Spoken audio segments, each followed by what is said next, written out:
You're a homeowner relying on well water, but you're not sure if it's safe to drink. Maybe it smells weird, stains your sinks, or you're just guessing with various filters or water treatment systems that you've tried, but you're not sure. And you want peace of mind, clean water, and most importantly, protect your family's health. So in today's video, I'm going to go over how you can properly test your water and get the confidence you want without a lot of guesswork or wasting your time and money. Welcome back to the Clean Water Store channel, where we help homeowners take control of their water quality. Hi, my name is Jerry Bulfin, Master Water Specialist, and let's get started. So why is testing so essential for well water? Well, when you have your own well, you're in charge of the water quality. Especially if you're on a single family well, there's no one will ever test water for you. You have to test it periodically yourself so you know what the water quality is coming out of the well. Many homeowners wait until there's a problem, but you don't want to be that person. Also, you can't really fix what you don't test for. If you haven't done a test, you don't know what the water chemistry is, you don't really know what type of treatment, or even if you need any treatment. A lot of wells don't need any kind of treatment. So you want to do your water testing first so you know what you're dealing with. So when you have your own water well, it's your responsibility to test for the water periodically. And you have two main choices. One is you can get a home test kit and test for general minerals such as iron, manganese, and hardness and pH. And then you have a kit where you can check those periodically because your well water might change over the years. And also if you have a home system such as a water softener filter, you can check before and after to make sure it's working for you. However, if you're in an area where there's like intensive agriculture nearby, or you're concerned there could be some industrial activity in the area, or maybe you live near fracking or petroleum industry, then you'd want to get a lab test done. So a lab test will test for organic compounds such as pesticides, herbicides, test for heavy metals. And so those are all things kind of like getting a checkup, going to the doctor. You'd want to get it tested at least once, especially if you're in a high risk area where you live near some activity that could possibly be causing contamination. Then it's a good idea to get it tested. If you know you have a serious problem, then you might want to have a lab test done yearly, but usually just get an initial lab test done. These lab tests are pretty low cost as well.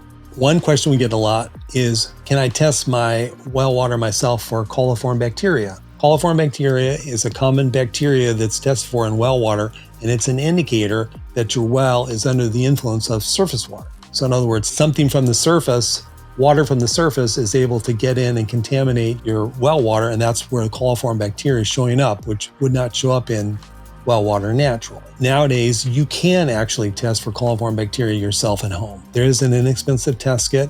It's very useful to see how it's doing, especially if you know you have a problem and you're using an ultraviolet light or a chlorination system or some kind of filter to remove bacteria. You'd want to be able to check it and make sure it's working periodically. And that's a low-cost way to do it yourself. However, say you need to refinance your house and the bank is asking for a bacteria test, or maybe you're buying a new house and there has to be a bacteria coliform test done. In that case, you don't want to do it yourself at home. You want to have a lab do it so you can have official results. But there, again, there's a place for having your own bacteria kit test for, which is real inexpensive, cheaper than the lab.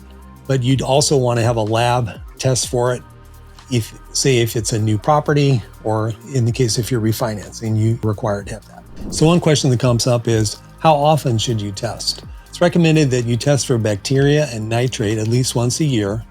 And then if you have a particular situation you're dealing with, like iron or water hardness, or maybe your pH is low, like acidic water, then you can test more frequently with your home test kit, because those at-home general mineral tests are very low cost or free once you have the kit. And then for actual contamination, such as say you have arsenic or some kind of heavy metal situation, then we recommend testing those at least every 3 years.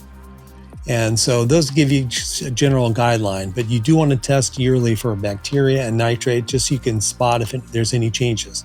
And finally, if you do experience a flood event or you're in a prolonged drought, then you might want to test more frequently, because your groundwater levels will change often based on those naturally occurring events such as floods, earthquakes is another one, or a drought. So what are some common mistakes to avoid? Well, A very common one with bacteria is accidentally contaminating the sample that you're testing for. So when you do a bacteria test, and of course it comes with instructions, doing a home bacteria test, you just want to make sure you don't touch inside the sterile bottle. You want to put your water in there and let it incubate. Usually it takes a day, but obviously you don't want to contaminate the sample accidentally by touching it with your fingers. Another mistake that's common that folks will do is that they won't run the water long enough to get an actual water from the well, because really that's what when you're testing for your untreated well water, you want to know what's happening in the ground. You want to know what's happening coming out of the well itself.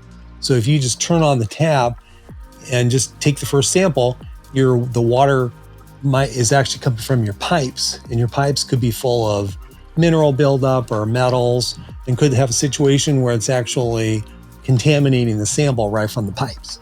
So we usually recommend the folks run their water for 4 or 5 minutes, know that the well is kicked on and you're actually getting water from the well itself. Another mistake is that once you take the sample, you do want it to get to the lab as soon as possible. So it depends on what you're testing for, but generally you want to get it to them overnight or within 2 days. If you're doing for bacteria testing, then it has to have a freeze pack with it to chill the sample, and you do need to send it overnight. If you're not doing bacteria testing, the rest of the different types of water tests can usually wait while the lab does the testing, and it does usually take a week or 2 to get the results back. And I put the links in the description below to our easy well water test kits, where you can get a test kit sent to you and you can do the test yourself at home and get instant results. And also put a link to our well water test kits that are done by Simple Lab, a nationwide chain of laboratories that will do your testing for you at a really low cost compared to what it used to cost to have labs do the testing. And if you want to learn more on how to keep your well running smoothly, see the next video in the series, Step 2, Inspecting Your Well System and What to Look For. I'll see you in the next video.